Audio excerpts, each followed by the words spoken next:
मुंबई एक ऐसा शहर जहाँ पे बहुत बड़े बड़े डॉन पैदा हुए, बहुत सारे डॉन आए, बहुत से चले गए। किसी ने बंदूक से राज की, किसी ने ख्वाब से, लेकिन एक नाम ऐसा भी था जिसने खुद कभी गोली नहीं चलाई और उसके बाद भी पूरी मुंबई उसके नाम से कांपती थी। और उस डॉन का नाम था हाजी मस्तान।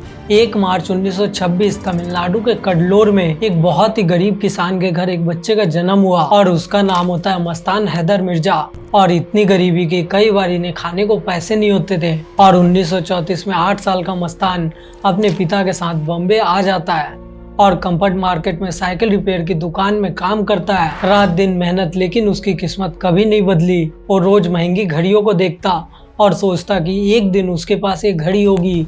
और जब जवानी आई तो मस्तान कूली बना बॉम्बे पोर्ट पे और यहाँ पे पहली बार उसने ताकत को समझा। शेर खान नाम का एक गुंडा कुलियों से हफ्ता वसूलता था और एक दिन मस्तान ने बगावत कर दी। अपने 10 साथियों के साथ उसने शेर खान को पीट दिया और उसी दिन से लोगों ने मस्तान को लीडर मान लिया। और यही सीन आपको दीवार पिक्चर में दिखाया गया है। और पोर्ट में काम करते करते मस्तान को एक आइडिया मिला और वो आइडिया था सीधा स्मगलिंग करने का। और उस टाइम गोल्ड, घड़ियां, इलेक्ट्रॉनिक सब समुद्र के रास्ते भारत आते थे। और इसी रास्ते में उसकी मुलाकात शेख मोहम्मद अली गालिब से हो गई और वो आदमी उस टाइम का सबसे बड़ा गोल्ड स्मगलर था।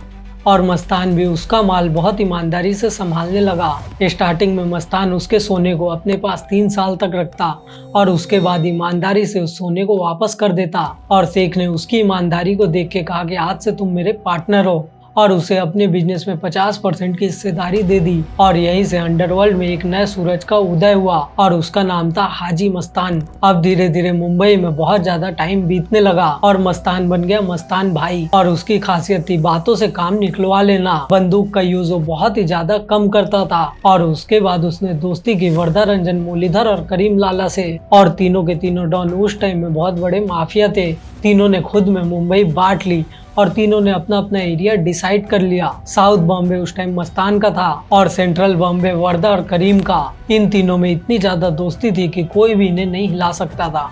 और मस्तान को फिल्मों से बहुत ही ज्यादा प्यार था। उसकी दोस्ती थी दिलीप कुमार, अमिताभ बच्चन, राज कपूर और धर्मेंद्र से। और आप जान के हैरान हो जाओगे कि दीवार और once upon time in Mumbai उससे इंस्पायर्ड थी। और उस टाइम में अमिताभ बच्चन उससे मिलने जाते थे ताकि वो उसके स्टाइल को सीख सके। और उसके बाद एक दिन मस्तान को मधुबाला से प्यार हो गया, लेकिन उसका प्यार हमेशा के लिए अधूरा रह गया और उसकी शादी हुई सोनी शर्मा से। और उसने अपनी वाइफ को भी स्टार बनाने की कोशिश की, लेकिन इसमें उसकी किस्मत ने साथ नहीं दिया।